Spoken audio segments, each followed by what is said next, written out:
Well, there are a couple of lessons that I learned early that sustain me to this day.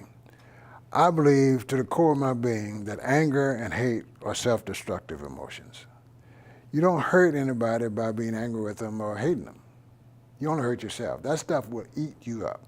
Second lesson I learned is I can't live life looking in the rearview mirror. It's a part of my story. And I can look back on my journey and I can find lots of incidences where I could have made different choices and they would definitely have been different circumstances. Case in point, sometime in the 60s, I don't remember what part of the 60s, but my wife and I went back to Florida for vacation.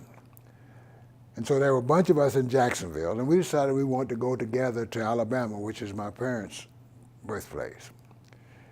And so it took two carloads of us. So we get somewhere in Georgia, rural Georgia, on this two-lane highway, and we have to go to the restroom. So we pull into the service station to use the restroom. And I go into the men's restroom, and it has never been cleaned. Well, it wasn't a men's restroom, it was a colored restroom. It had never been cleaned. And in order to get into either of the restrooms, you had to go get a key off a hook in the service station itself. There was a white hook and a colored hook.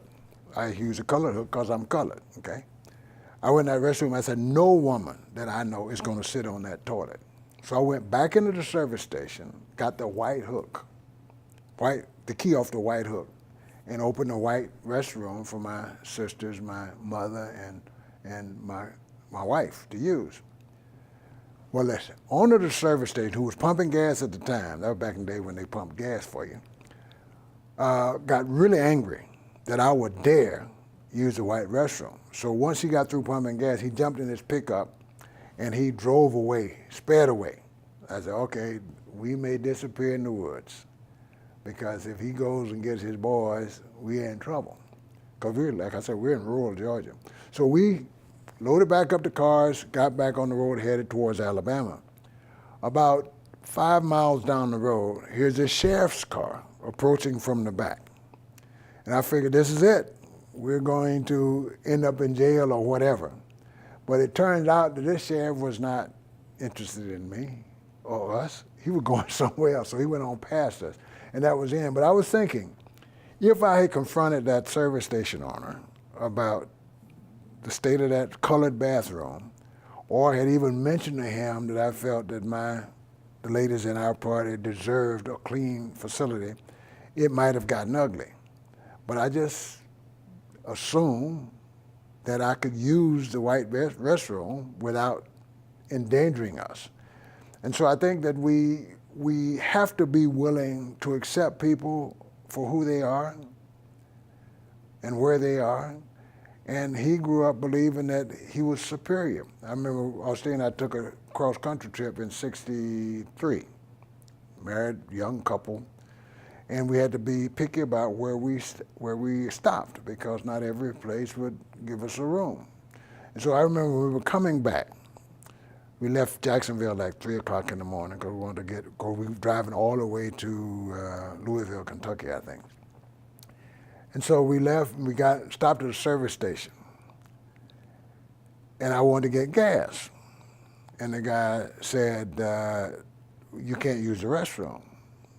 I said, why? He said, because it's broken. And so I said, well, I need gas, because I needed gas to get the next leg of the journey. So I had to go all the way to Atlanta, which is a major city, before I could use the restroom at a service station. And I realized that if I had gotten angry about that guy denying me the use of a service station, chances are my life would have ended right there in that rural Georgia place that morning. It must have been about 5, 6 in the morning. And so I just, as I reflect on my life, I came to that fork in the road, be defiant, get angry, show them that I'm human too, or yes sir, no sir, 3 bags full, and live to tell a story. And never feel like the person they treated me as. Always felt that I was precious too. I was worthy of respect too. I was gifted in my own way and capable of remarkable things. The fact that they didn't know that didn't bother me a bit. And so I just, like I said, I've just never been an angry person. I've never been a hateful person. I just believe that we're all yet human. We all are flawed. My flaws are just in different areas. And so but I'm just that kind of person. That's just the way I live life. And I find it a lot easier than having to battle these demons or other people's demons or own their demons. I just have never been that way. And I think it's just part of the foundation that our parents built for us as kids. And we just grew up in a household that there was just never any bitterness. My parents suffered more indignities than I can even imagine suffering myself. Never complained. I remember back in the day, every child had a insurance policy, life insurance policy. In fact, I still have the one that was dated 1943, MetLife. Okay? And the insurance man came to the house to collect premium because they were like 10 or 15 cents a month. So nobody had checking accounts back in the 40s. And so I remember my parents would go to the door and the insurance man would always address them by their first name or call my dad uncle or something like that, boy or uncle. And they never referred to them as Mr. or Mrs., but they always insisted, and most of them were young white guys, always insisted they be referred to as Mr. And my father just always, Mr. So-and-so, yassa, whatever you say, And then when he worked for the railroad, and he was always a machinist helper because they wouldn't let blacks be machinists. And most machinists were young white guys.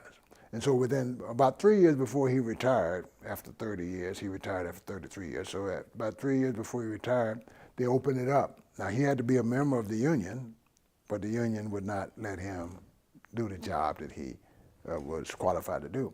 But 3 years before he retired, they opened the door for blacks to be machinists. And some of his friends said, hell with that, man, I ain't gonna be no machinist.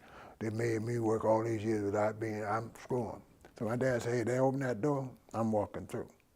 So he took advantage of the opportunity to be a machinist the last 3 years of his career. Now, it probably had some positive impact on his retirement income, but that's just the way, that's the house I grew up. He wasn't bitter about the fact that he was denied that opportunity for 30 years. He got the door open now. I ain't letting that sucker slam. I'm walking through that sucker. And so that's just the way we grew up. And so, I mean, I'm not bragging about that. It's just that I now appreciate the foundation that our parents gave us on which to build the rest of our lives. And it could have been very different for all 5 of us if we had had different parents, if we had learned different lessons as children.